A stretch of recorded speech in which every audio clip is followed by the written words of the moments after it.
If you're building a house, the nature of the bricks and their constitution will determine to a certain extent what height of wall you can build, but it won't determine the plan of the house.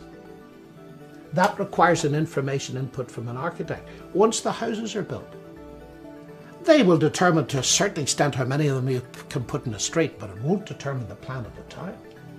There's a hierarchy where there's top-down causation involved because you need an informational input.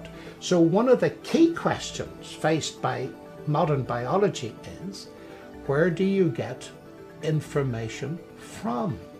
Having tried now for 53 years or so to prove that matter plus energy plus time plus chance and the laws of nature generate information seems to be running into the sand. Perhaps the time has come to mount a simultaneous attempt to show scientifically that you cannot generate information through natural processes.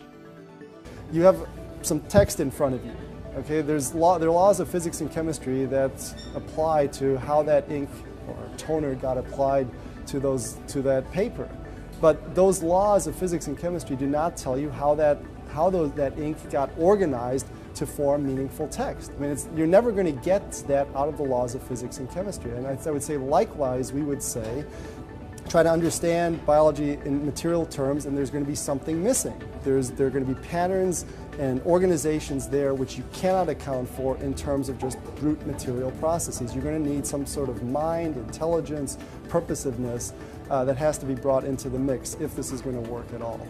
I mean, if life were very simple, if you looked inside the cell and all you saw were little blobs floating around and it was just, these were just blobs of jello, you know, it could easily have originated by some form of spontaneous generation, a little pond with lightning flashing. But that's not what the cell is. The cell is the most complicated thing that we find, and it's not just brute complexity, it's that we've got this whole automated city. Everything is automated, and it's a level of nanotechnology which would cause any engineer to drool.